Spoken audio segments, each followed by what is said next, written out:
Hey, you guys, and welcome to American Culture. How good it is to see you again. I know it's been a while, you guys, but I've been going through some things, and I'm going to briefly explain to you what those things are, were, and are continuing to be. You see, I've had a lot of things in my life, a lot of relationships, thought processes, different patterns that I was in. And it happens, I would say, every 3 years to all of us. We go through these little cycles where things end, and it's up to you to chase after that ending and redo the cycle or allow yourself to kind of flow forward. And that's where I'm at. But the interesting thing is, I never one didn't recognize that you have to give yourself a little grace period to process going from one level to the next. And number two, there's going to be a time when you know you cannot go back to the old way of being. You cannot have conversations the way you used to.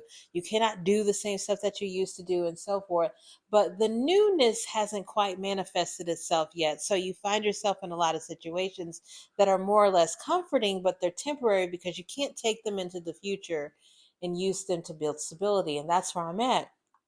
So the other day, I was in the car, the Uber, and the lady, she asked me, "How are you doing today?" And those of you who know me know that my questions can be quite loaded. So I told her the little gist of what was going on, and that my answer from God on how to become more stable and get out of seeking comfortable things and then repeating old patterns is to go on a trip. And now I don't know if it's a trip for everybody, but for me, it's to go on a trip. And I had decided that I would save for this trip because I'm not just going to haphazardly just up and go someplace.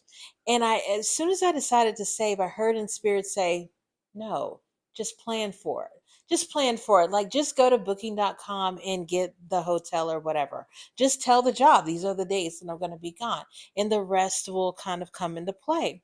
And so sometimes when I'm speaking that freely, people have their limited mindset. They don't really hear you. But she said, listen, I'm about to be the confirmation you didn't know you needed. You see, a few years ago, she had gone out there to try to buy a house, and she wanted to have one built, but realized she was going to need to save some more money. She told her friend, who's a real estate agent, this, and she was like, well, just let me know whenever you're ready to buy a house. We'll go look.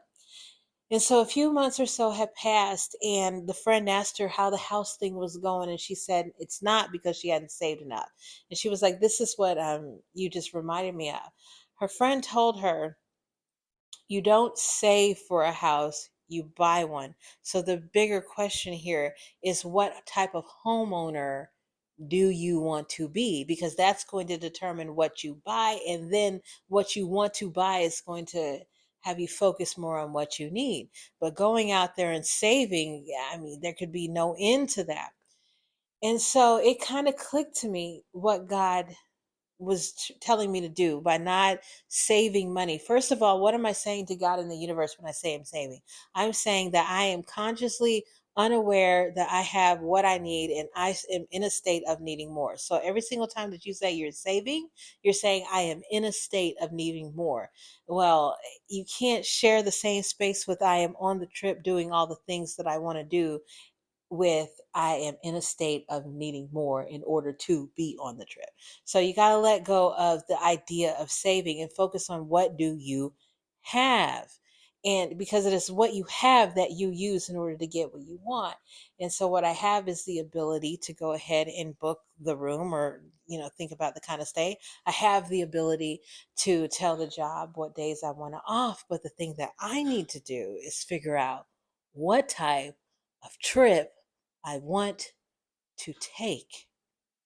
And so I've kind of come to the realization that I'm in my days of living by faith and not necessarily by sight, taking what I do have available to me to lay out the stepping stones to keep walking into great things. And this is really my first, I wouldn't call it a test, but try at that. I want to take a vacation that's just for me. I don't want to have to be a part of somebody else's thing or need somebody else to be a part of mine to really enjoy it. I kind of want to go someplace like Morocco to see the goats in the trees. We know I talk about that. I want to go to like London and Paris. I just want to do like a little bit of a Europe thing, a little bit of an Africa thing, a little bit of a Middle East thing, a little bit of a we will see where Alicia ends up thing. But I am going to put some conscious thought and effort behind itinerizing this and then just setting up in my space what I can do with the resources that I have now in order to make it happen and see what God does. The end of her story was quite interesting, you guys. She ended up not getting the house built because she didn't like the whole suburban feel, and went into an investment properties, and that's what she does now. She bought a duplex, lived in it for a little bit, and then kept doing that apparently until she got to where she's at. So yeah, there are going to be times when God doesn't need us to constantly say, What can I do in order to have the resources to say that it was my energy I put into gathering the resources that got me this?" And just walk by faith with God to that He will provide for me everything that I need when I need it. But I've got to start being in the space of I have what I need now, not in a space if I'm saving for it, I'm waiting on it, because that won't end until you decide it does mentally in your mind. So, like I said, my first try is to go on this trip wherever I decide that I'm going to go. I'm going to start putting some things into concrete motion to do that, even starting today.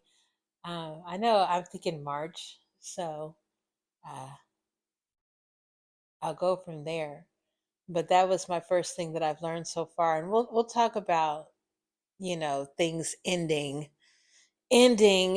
um in the next video, and what that really does, because that's really why I've been taking some space off for the last 3 weeks, because there were a lot of things that I thought were concrete that just weren't. And so I've had to adjust to that, and we'll discuss that later. But my first major, like, coming out of that space of, look at him, he wants to go outside and do dog things. I told him we're going. It just rained. He doesn't care. He doesn't care. But yeah, so God let me know that after I finally asked him, how do I get to stability as opposed to always reaching the comfort, is to take a trip, essentially to put your trust in me and do what I tell you to do. Let go of using money as the idle resource that gets you what you need, and let it be the words. Let the things that you hear spark the faith and get you to moving with the resources that I've given you. You asked me for daily bread. I want you to look around and see that you do have everything that you need to at least start stepping on going to where you want to go and having the things that you want to have, because we've got to get out of you thinking that you need saving and therefore you need to save things. So that's the life that I've left behind, one where I needed saving and one where I thought I had to save things all the time, to one where I know that I am free and prosperous and I have, and what can I do with what I've got? Have a blessed day, you guys.